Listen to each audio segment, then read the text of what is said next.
Chapter 12. Things in Themselves. We have found, so far, that we have not been able to arrive at reality. The various ways in which things have been taken up have all failed to give more than mere appearance. Whatever we have tried has turned out something which, on investigation, has been proved to contradict itself. But that which does not attain to internal unity has clearly stopped short of genuine reality. And, on the other hand, to sit down contented is impossible, unless, that is, we are resolved to put up with mere confusion. For to transcend what is given is clearly obligatory, if we are to think at all and to have any views whatever. But, the deliverance of the moment once left behind, we have succeeded in meeting with nothing that holds together. Every view has been seen only to furnish appearance, and the reality has escaped. It lieth baffled us so constantly, so persistently retreated, that in the end we are forced to set it down as unattainable. It seems to have been discovered to reside in another world than ours. We have here reached a familiar way of regarding the universe, a doctrine held with very different degrees of comprehension. The universe, upon this view, falls apart into two regions. We may call them two hemispheres. One of these is the world of experience and knowledge, in every sense without reality. The other is the kingdom of reality, without either knowledge or experience. Or we have on one side phenomena, in other words, things as they are to us, and ourselves so far as we are anything to ourselves, while on the other side are things as they are in themselves, and as they do not appear, or, if we please, we may call this side the unknowable. And our attitude towards such a divided universe varies a good deal. We may be thankful to be rid of that which is not relative to our affairs, and which cannot in any way concern us, and we may be glad that the worthless is thrown over the wall. Or we may regret that reality is too good to be known, and from the midst of our own confusion may revere the other side in its inaccessible grandeur. We may even naively felicitate ourselves on total estrangement, and rejoice that at last utter ignorance has removed every scruple which impeded religion. Where we know nothing, we can have no possible objection to worship. This view is popular, and to some extent is even plausible. It is natural to feel that the best and the highest is unknowable, in the sense of being something which our knowledge cannot master. And this is probably all that for most minds the doctrine signifies. But of course this is not what it says, nor what it means, when it has any definite meaning. For it does not teach that our knowledge of reality is imperfect. It asserts that it does not exist, and that we have no knowledge at all. However imperfect, there is a hard and fast line, with our apprehension on the one side and the thing on the other side, and the two hopelessly apart. This is the doctrine, and its plausibility vanishes before criticism.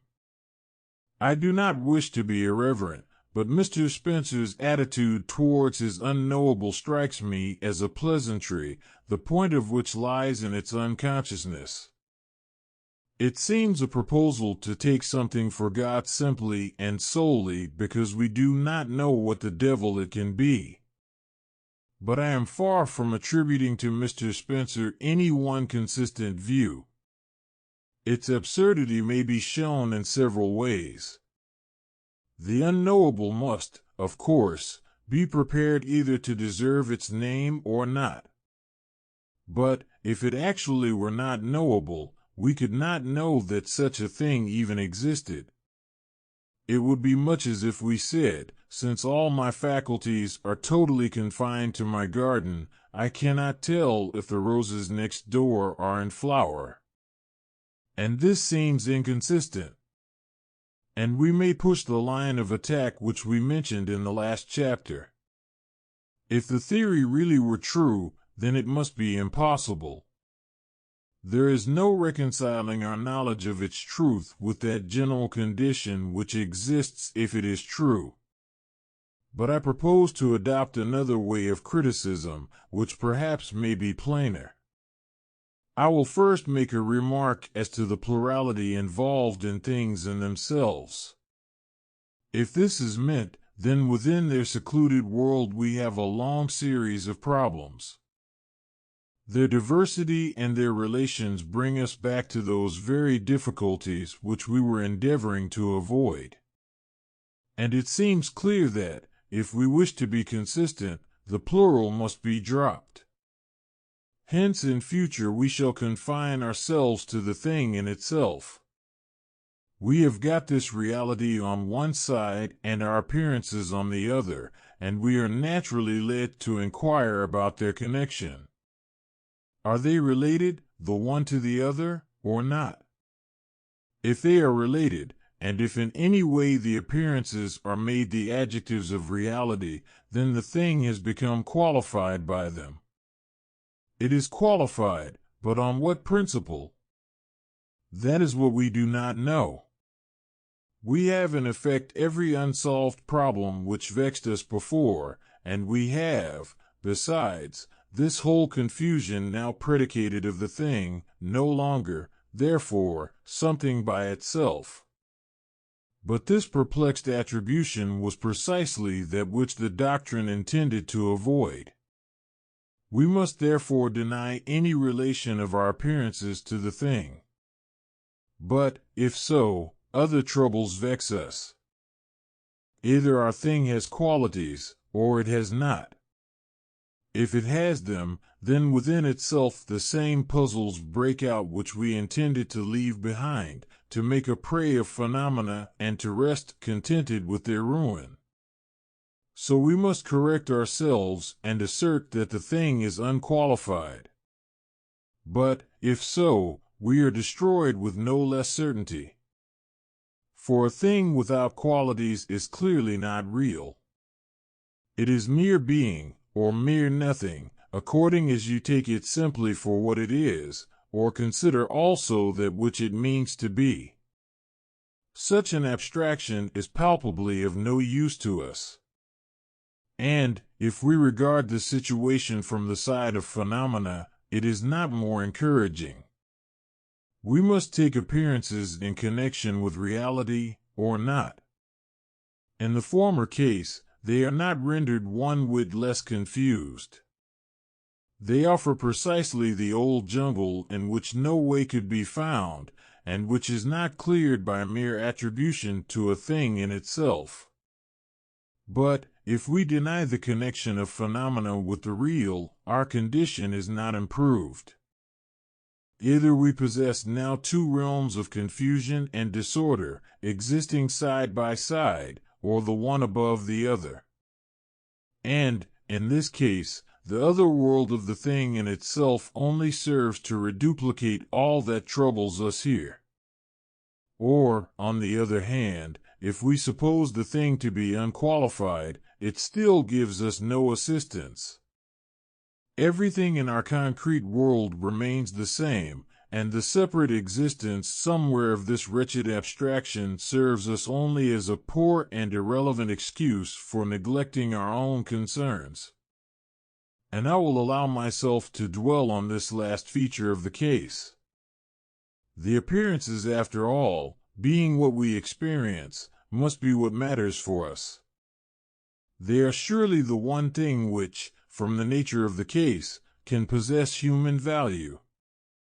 Surely, the moment we understand what we mean by our words, the thing in itself becomes utterly worthless and devoid of all interest. And we discover a state of mind which would be ridiculous to a degree, if it had not unfortunately a serious side. It is contended that contradictions and phenomena are something quite in order, so long as the thing in itself is not touched. That is to say that everything, which we know and can experience, does not matter, however distracted its case, and that this purely irrelevant ghost is the ark of salvation to be preserved at all costs. But how it can be anything to us whether something outside our knowledge contradicts itself or not is simply unintelligible. What is too visible is our own readiness to sacrifice everything which possesses any possible claim on us. And what is to be inferred is our confusion and our domination by a theory which lives only in the world of misunderstanding. We have seen that the doctrine of a thing in itself is absurd. A reality of this sort is assuredly not something unverifiable. It has on the contrary a nature which is fully transparent, as a false and empty abstraction, whose generation is plain. We found that reality was not the appearances, and that result must hold good. But, on the other hand, reality is certainly not something else which is unable to appear. For that is sheer self-contradiction, which is plausible only so long as we do not realize its meaning. The assertion of a reality falling outside knowledge is quite nonsensical. And so this attempt to shelve our problems, this proposal to take no pains about what are only phenomena, has broken down.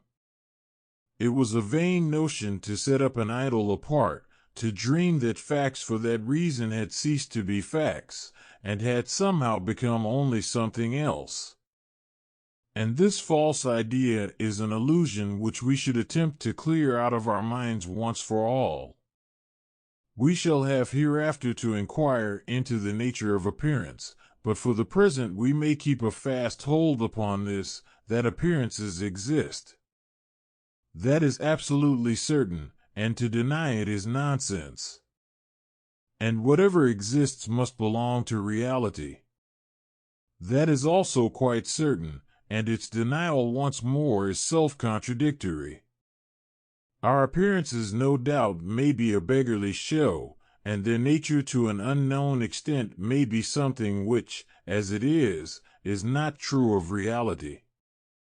That is one thing, and it is quite another thing to speak as if these facts had no actual existence, or as if there could be anything but reality to which they might belong.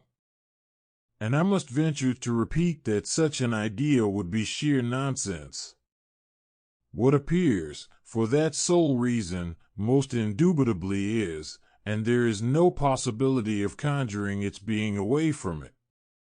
And, though we ask no question at present as to the exact nature of reality, we may be certain that it cannot be less than appearances. We may be sure that the least of these in some way contributes to make it what it is. And the whole result of this book may be summed up in a few words. Everything so far, which we have seen, has turned out to be appearance. It is that which, taken as it stands, proves inconsistent with itself, and for this reason cannot be true of the real. But to deny its existence or to divorce it from reality is out of the question. For it has a positive character which is indubitable fact, and, however much this fact may be pronounced appearance, it can have no place in which to live except reality. And reality, set on one side and apart from all appearance, would assuredly be nothing. Hence what is certain is that, in some way, these inseparables are joined. This is the positive result which has emerged from our discussion. Our failure so far lies in this, that we have not found the way in which appearances can belong to reality. And to this further task we must now address ourselves, with however little hope of more than partial satisfaction.